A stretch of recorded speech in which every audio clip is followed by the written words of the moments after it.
Good evening, one and all. We welcome you all to the international webinar series on holistic health, well-being, and sustainable development 2022-2023, commemorating Azadi Ka Amrit Mahotsav, nation celebrating 76 years of independence. United Nations Sustainable Development Goals 2015 to 2030 as part of awareness and campaigns in collaboration with Sri Holistic Health Foundation India and Sri Research Institute Center for Art, Sciences and Wellbeing.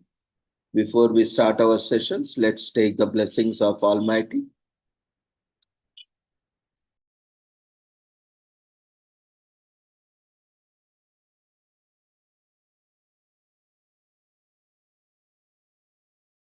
कुरुत्वं कल्याणम् आरोग्यं धनसम्पदः शुभं कुरुत्वं कल्याणम् आरोग्यं धनसम्पदः शत्रुबुद्धिविनाशाय दीपज्योतिर्नमोऽस्तुते दीपज्योतिर्नमोऽस्तुते शुभं कुरुत्वं कल्याणम् आरोग्यं धनसम्पदः शुभं कुरुत्वं कल्याणम् आरोग्यं धनसम्पदः.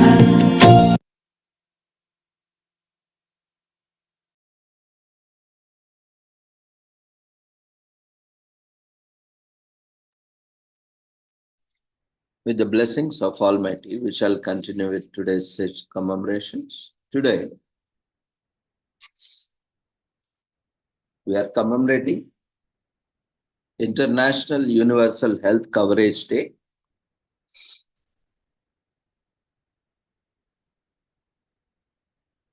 With the theme Health for All, Time for Action.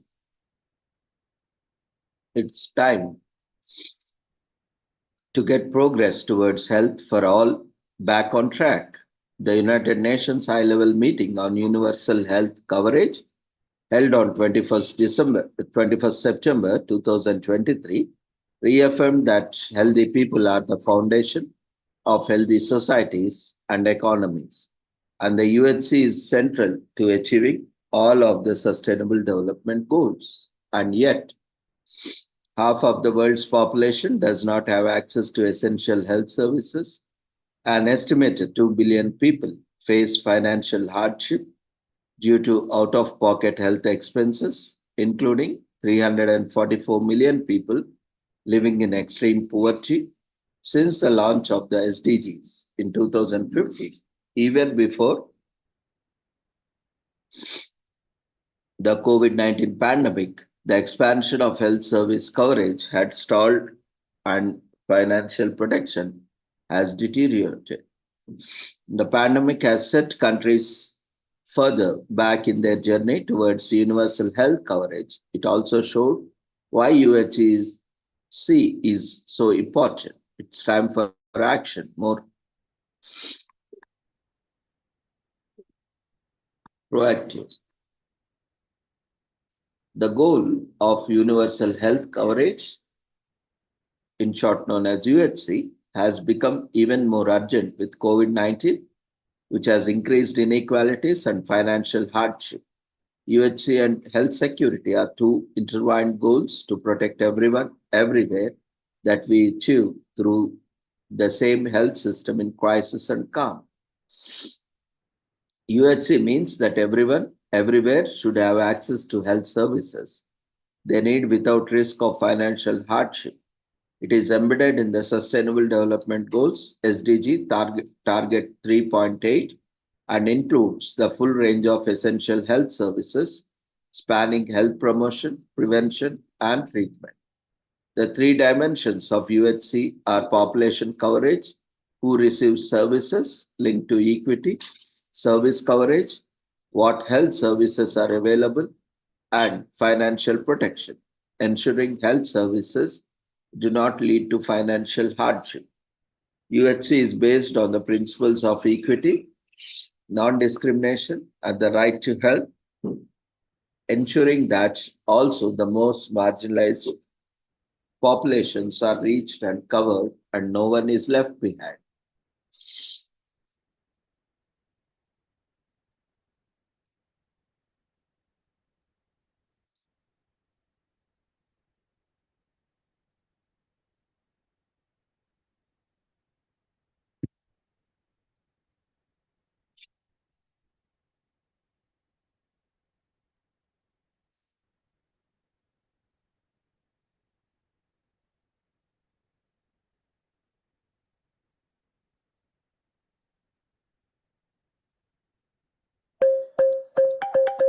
You might have heard people talking about universal health coverage, but what does it really mean?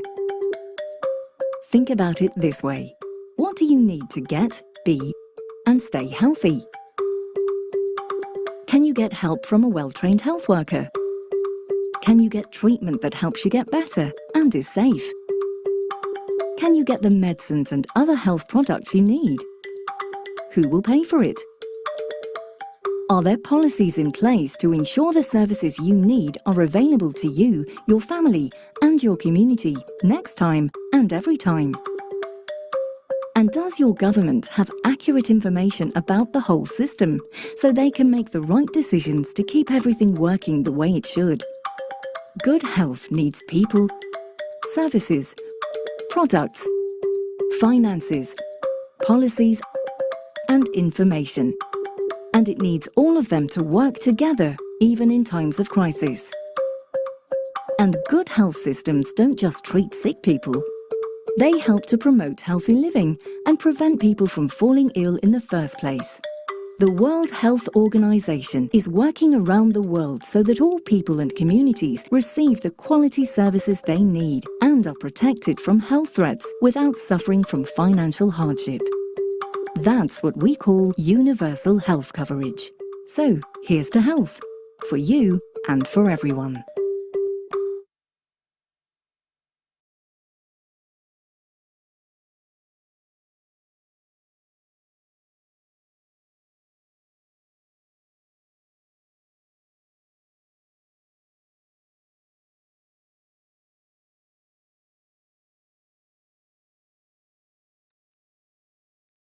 The goal of universal health coverage has become more attainable as the world has become richer, leading to greater access to health services and technologies such as vaccines and antibiotics until the most dramatic decline in poverty ever achieved.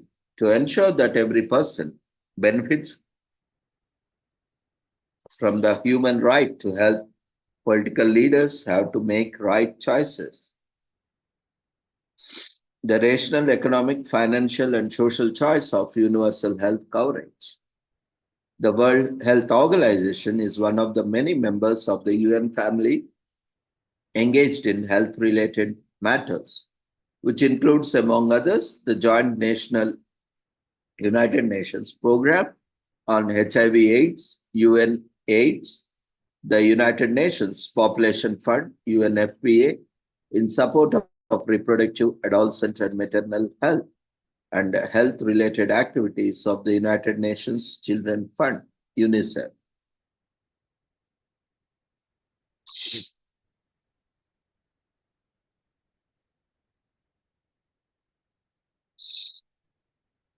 On 12th December 2012, the resolution on global health and foreign policy 67 by 81 recommended to include universal health coverage in the discussion in the post-2015 development agenda in the context of global health challenges.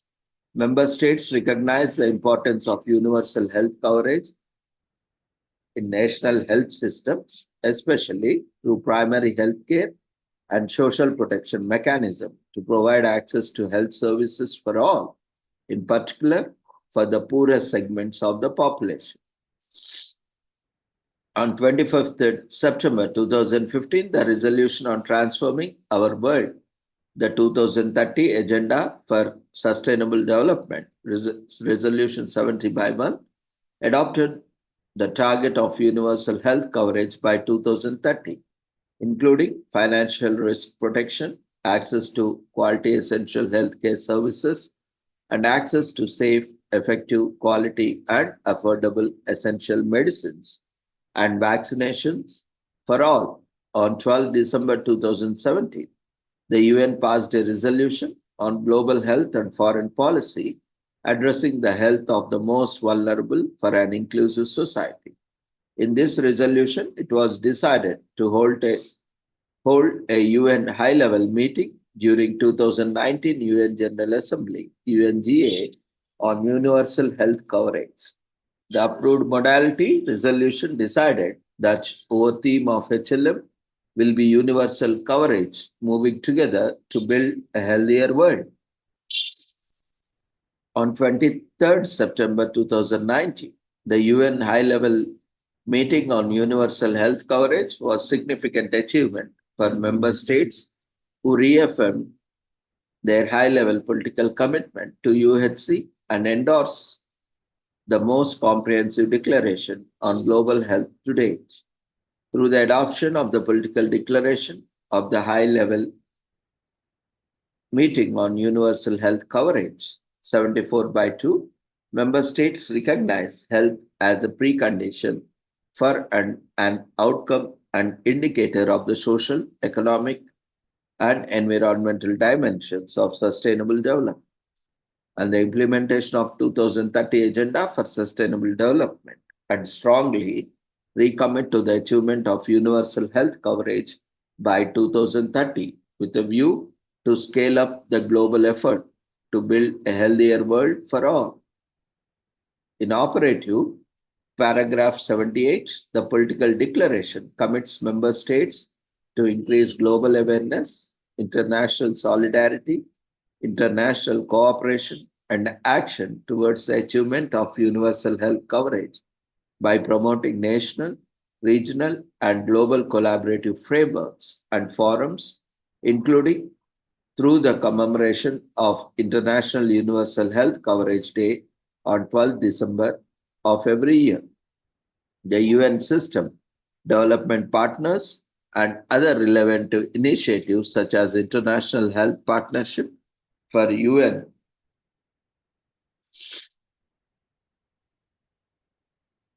for UHC 2030 provides support to member states for the development and strengthening of all sustainability of universal health coverage at the national level with the aim of promoting to access to health services for the most vulnerable, to promote physical and mental health and well-being, and to extend life expectancy for all.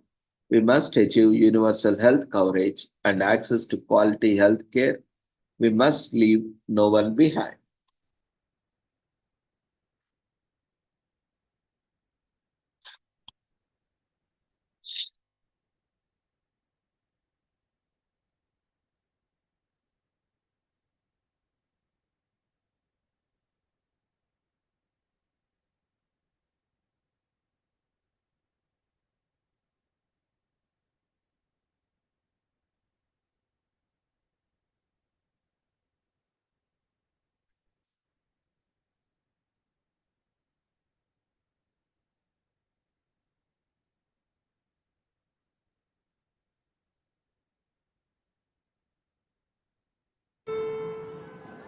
History is made by our achievements. We have come a long way to make the impossible possible.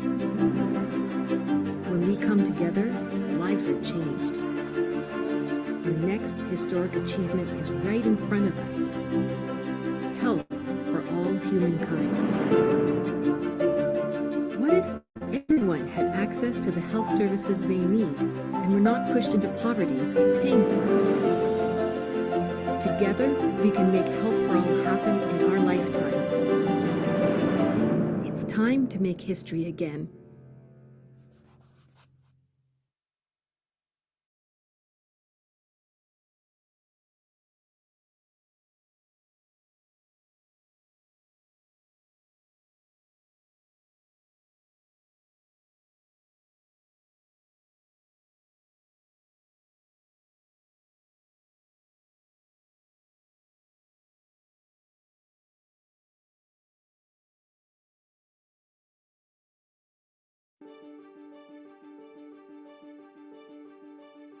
This is Nina and her family. It is a very precious moment for them. They have had a long journey to get here, all together, healthy and happy.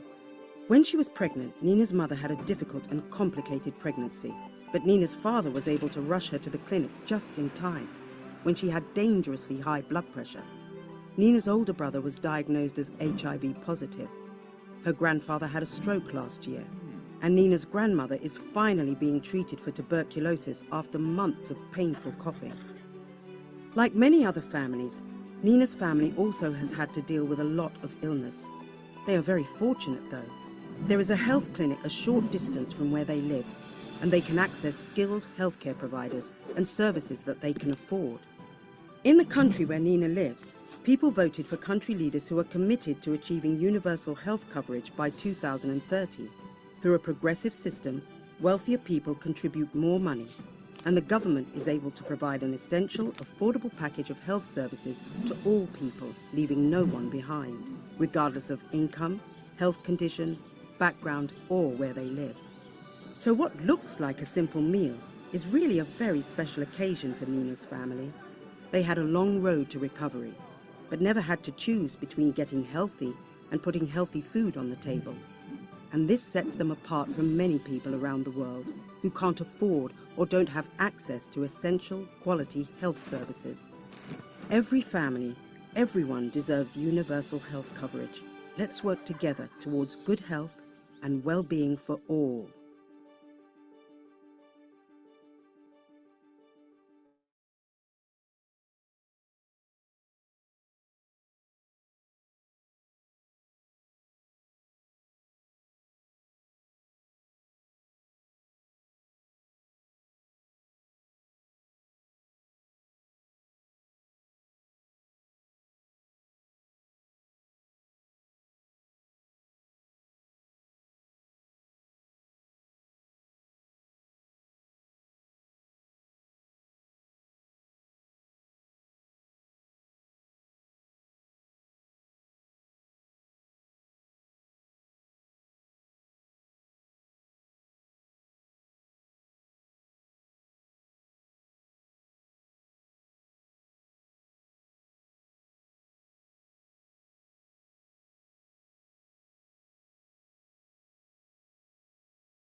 Today, we are also commemorating International Day of Neutrality. Neutrality, defined as a legal status arising from the abstention of a state from all participation in a war between other states, the maintenance of an attitude of impartiality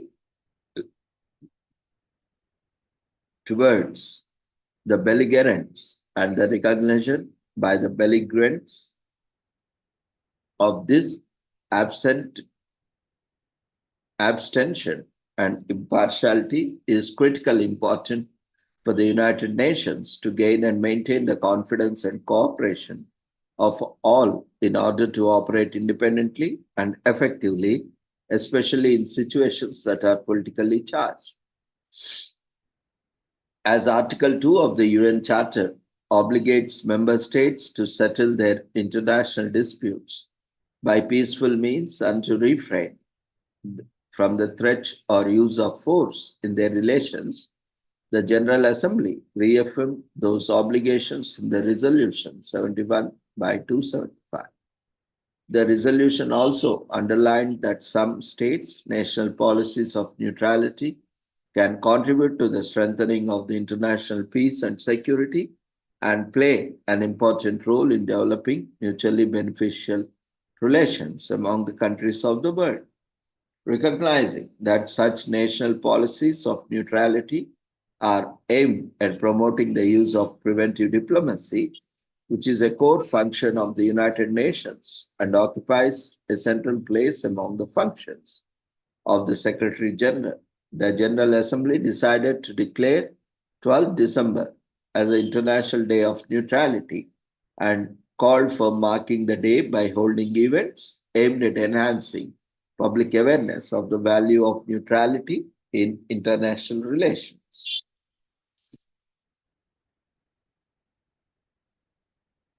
In the face of political tensions,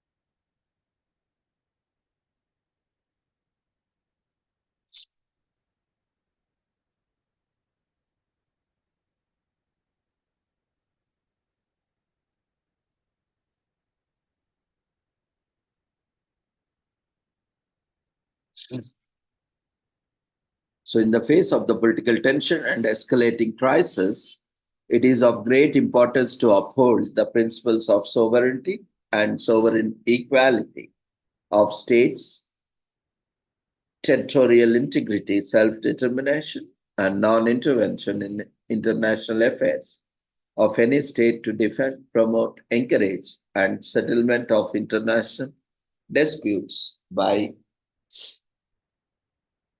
peaceful means in such a manner that international peace and security are not endangered. Therefore, the policy of neutrality contributes to the strengthening of peace and security in relevant regions and at global level and plays an important role in developing peaceful, friendly, mutual beneficial relationships between the countries of the world. It is worth noting that the policy of neutrality, a key factor for providing conditions and building a platform for peaceful negotiations, is also closely interconnected with based on the tools of preventive diplomacy, such as early warning and prevention of the conflict, mediation, good offices, fact-finding missions, negotiations, the use of special envoys, informal consultations, peace building, and targeted development activities. Hence, preventive diplomacy is a core function of the United Nations and is central to the role of United Nations Secretary General, including the special political missions of the United Nations and the good offices of the Secretary General in peacemaking, peacekeeping, and peace building. Consequently, and in accordance with the guiding principles for strengthening of the coordination of emergency humanitarian assistance of the United Nations system, countries with the status of neutrality play an important role in providing and delivering humanitarian assistance in situations of complex emergencies and natural disasters. On 2nd February 2017, the UN General Assembly adopted without a vote Resolution 71 by 275, introduced by Turkmenistan, recognized by the UN as permanently neutral state since 12 December 1995, which noted the link between the preservation of peace and the 2030 Agenda for Sustainable Development, and declared 12 December as the International Day of Neutrality. The aforementioned GA resolution also proposes that UN Secretary General continue to cooperate closely with the neutral states with a view to implementing the principles of preventive diplomacy and utilizing them in the mediation activities. The United Nations is committed to moving from a culture reaction to one of preventive diplomacy. The term preventive diplomacy refers to the diplomatic action taken to prevent disputes from escalating into conflicts and to limit the spread of conflicts when they occur. While it is conducted in different forms and fora, both public and private, the most common expression of preventive diplomacy is found in the work of envoys dispatched to crisis areas to encourage dialogue, compromise, and peaceful resolution of tensions, and much more. Since its inception, the United Nations had played a crucial role in helping to mediate inter- and intrastate conflicts on all stages before they escalate into armed conflict, after the outbreak of violence, and during implementation of peace agreements. Successful conflict mediation requires an adequate support system to provide envoys with the proper staff assistance and advice, and ensure that talks have the needed logistical and financial resources. UN peacekeeping flourished the decade following the end of the Cold War, as many long-standing armed conflicts were brought to an end through political negotiated settlements. The organization continues to play a permanent role in peacekeeping, working increasingly in partnership with legal organizations in order to bring ongoing conflicts to an end and to prevent new crises from emerging or escalating. Strengthening the role of the United Nations in enhancing the effectiveness of the principle of periodic and genuine elections and the promotion of democratization, United Nations guidance for effective mediation, guidance for mediators addressing conflict-related sexual violence in ceasefire and peace agreement, and are relevant documents.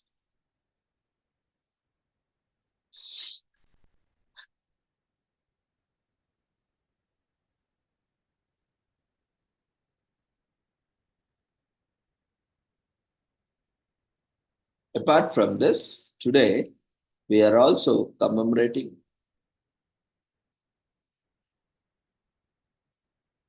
Republic Day, Jamhuri Day in Kenya. Jamhuri Day, also called as Independence Day, is one of the most important holidays in Kenya.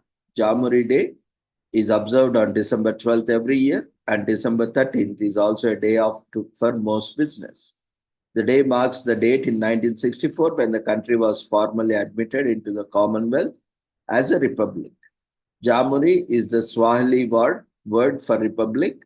So December 12th is also a date when Kenya obtained its independence from Great Britain in 1963. The day is also celebrated with many events such as feasts, political speeches, and parades, all of which celebrate the country's cultural heritage. The first colonists from Europe that made their way to Kenya were German. In 1890, the region came under the control of Imperial British East Africa Company, and Kenya was part of the British East Africa Protectorate till it was recognized as a British colony in 1920. The first direct elections took place in 1957 when the Kenya African National Union was led by Jomo Kenyatta, forming the first government. Kenya was under British rule since the late 19th century, and the country officially became a British colony in 1920. The colonial administration denied African demands for a greater role in the political process. It wouldn't be until 1944 that a Kenyan was included in the colony's legislature. This did not change much, and disputes regarding land and cultural traditions continued. However, the movement against colonial rule grew, culminating in the Mau Mau uprisings in the late 1950s. During these uprisings, the country was plunged into a state of emergency through most of the decade. The Mau Mau uprisings helped Kenya gain some social and economic concessions. The greatest success of these uprisings was African political participation, increasingly in the early 1960s. Kenya gained independence on December 12, 1963. A year later, the country became a republic, and Jomo Kenyatta was Kenya's first president. Jamhuri Day is a day of cultural, national, and historical significance in Kenya. Every proud Kenyan celebrates the day and remembers their long struggle with freedom, which includes feasts, political speeches, parades, and dances. Kenya is a country in Eastern Africa. It lies between Somalia to the northeast and Tanzania to the south. Its other surrounding countries are Ethiopia and South Sudan to the north and Uganda to the west. At 2,24,081 square miles, Kenya is the world's 48th largest country by total area, with a population of more than 52.2 million people. Kenya is the 27th most populous country. So the president gives a speech at Nairobi's Nyayo Stadium, accompanied by government officials and military forces. Independence Day is also marked by cultural festivities celebrating Kenya's unique cultural identity. Kenya's flag is hung all over the capital city of Nairobi. Kenyans dress in colorful kikios and kitangas and celebrate their country's freedom. Ugali and sukama kiwi are the staples of Kenyan cuisine. If you have a Kenyan eatery nearby, then this is a perfect day to introduce yourself to Kenyan cuisine. Kenyan clothing is bright and comfortable, well worth investigating. Hunting is illegal in Kenya. It is a criminal act to hunt any protected animal, such as cheetahs and plovers in Kenya. Kenya's Lamu Island, located off the northeast, is car-free, no traffic jams on Lamu Island. There are 68 different languages spoken in Kenya, with the official language being Swahili, the country of languages. So Mount Kenya is the highest mountain in Kenya and is the second highest in the Africa. Kenyan Wangari Maathai became the first African woman to win a Nobel Prize.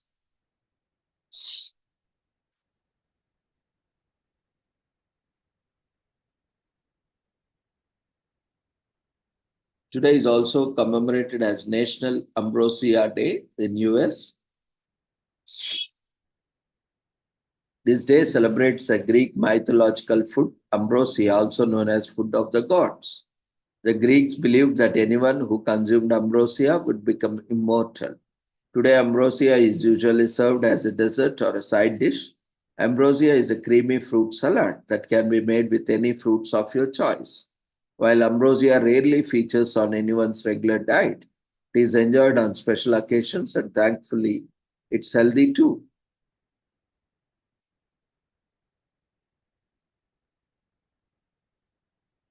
In recent times, ambrosia is made with using pineapples, oranges, or mandarin oranges and coated with sugar and coconut.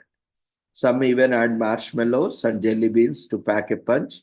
It's also quite common to find pecans and other nuts in ambrosia. The creamy texture can be attained using yogurt, sour cream, and whipped cream. The salad is then refrigerated for a couple of hours or overnight to give it a perfect texture. However, traditional ambrosia is made with freshly cut fruits and served right away. Some traditional recipes in the south may also include bananas, cherries, raisins, and nuts and grapefruits. Even though ambrosia is a simple dish, it is heavy with cream, which creates confusion about whether it should be served as a dessert or side dish.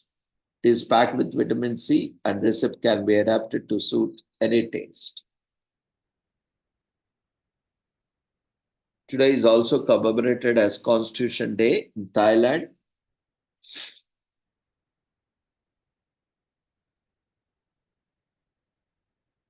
It takes place annually on December 10th. However, if it falls on a weekend, it will be observed on the following Monday. So this day is a celebration of the day Thailand adopted the first permanent constitutional monarchy in 1932.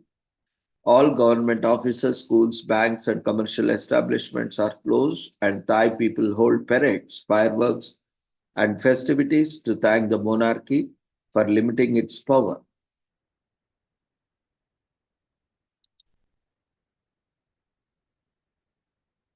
Today is also commemorated as Festival of Unmentionable Thoughts, which is observed every year on December 12th. Contrary to what we think, it is not usual to have thoughts that might be considered unmentionable or too nasty to share. Humans have a vivid imagination, and every now and then we tend to have thoughts that might be a little too risky to discuss with friends and family. But remember, you are not alone, and there is nothing wrong with what you think, as long as you exercise caution before acting out your thoughts. A few unmentionable thoughts are unlikely to bring any harm. Our thoughts are influenced by knowledge, concepts, theories, and how we implement them in our lives. Our thoughts can bring us contentment and make us feel hopeful. Freedom of thought is essential to other liberties, including freedom of religion, freedom of speech, and freedom of expression. Though freedom of thought is important, it does not guarantee inclusion, legality, or protection. It is a very important concept across all democracies, and nearly all democratic constitutions protect these freedoms. For example, the Bill of Rights in America has the First Amendment that guarantees that laws do not interfere with religion or any person's identities.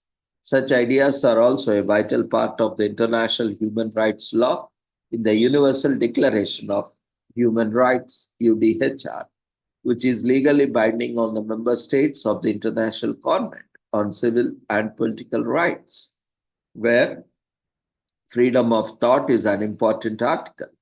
It states that everyone has a right to freedom thought, conscience, and religion. This right also includes freedom to change their religion and belief. The United Nations Human Rights Committee states that these freedoms are protected unconditionally. Another article of UDHR guarantees that everyone has a right to freedom of opinion and expression. The right includes freedom to hold opinions without interference. Since freedom of thought is important to a democratic existence, dictators and autocrats often crack down on freedom of thought to suppress human rights. But unmentionable or otherwise, we should be free to think our own thoughts.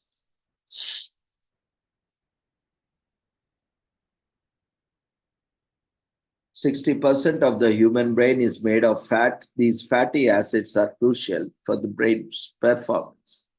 Research suggests that the human brain consists of about 86 billion neurons, virtually unlimited storage capacity. It's a myth that you only use 10% of your brain. You actually use all of it. Neurologists confirm that your brain is always active. The human brain weighs 3 pounds, however, size does not always imply intelligence. Sleep deprivation can increase the buildup of a protein in your brain that is linked to Alzheimer's. So, when you realize that people also think unmentionable thoughts, you won't feel so lonely. That is why this celebration of Festival of Unmentionable Thoughts is so much fun. It also makes us aware of our democratic rights. It reminds us that we all are entitled to our own thoughts and opinions. It builds a community where we can come together through our thoughts and opinions we share.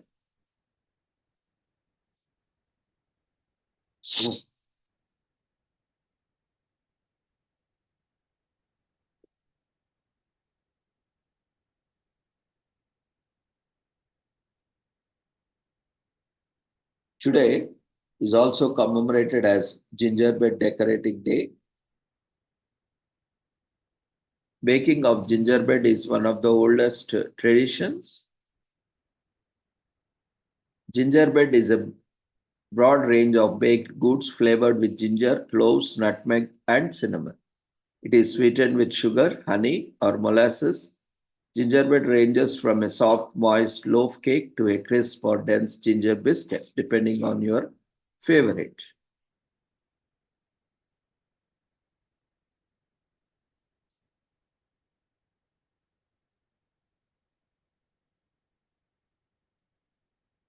Today is also commemorated as Gingerbread House Day.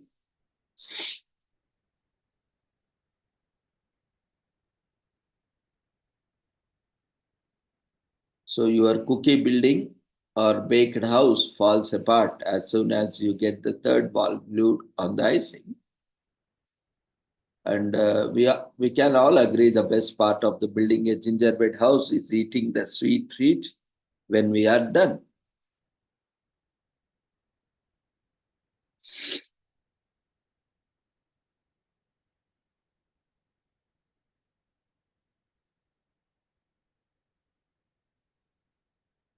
Today is also commemorated as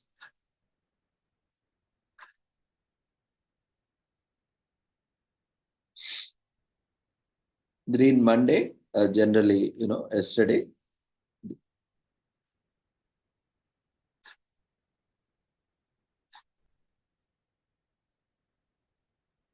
Dedicated to the environment that shouldn't stop you from being eco-friendly. But to all the last-minute shopping, we all getting in before Christmas officially takes over. So leave your space on your credit cards. It's a dash to the finish line.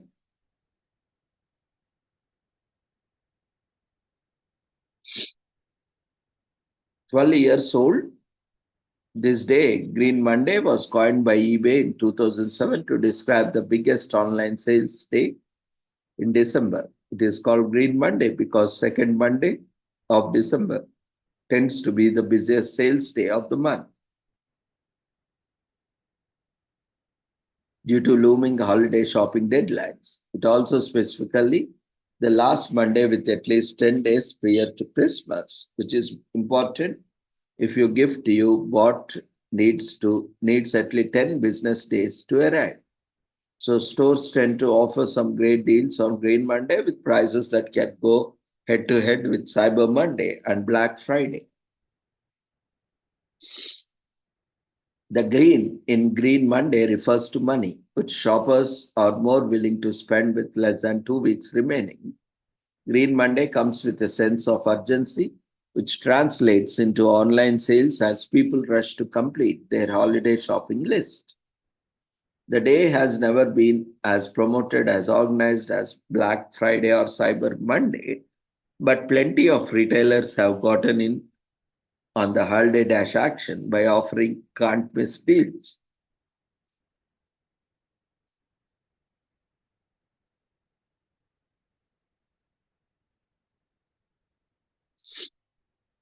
So with this, we shall end today's commemorations. Thank you everyone for joining us.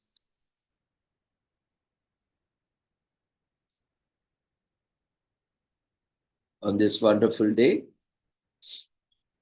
The feedback form has been raised in the form of polls.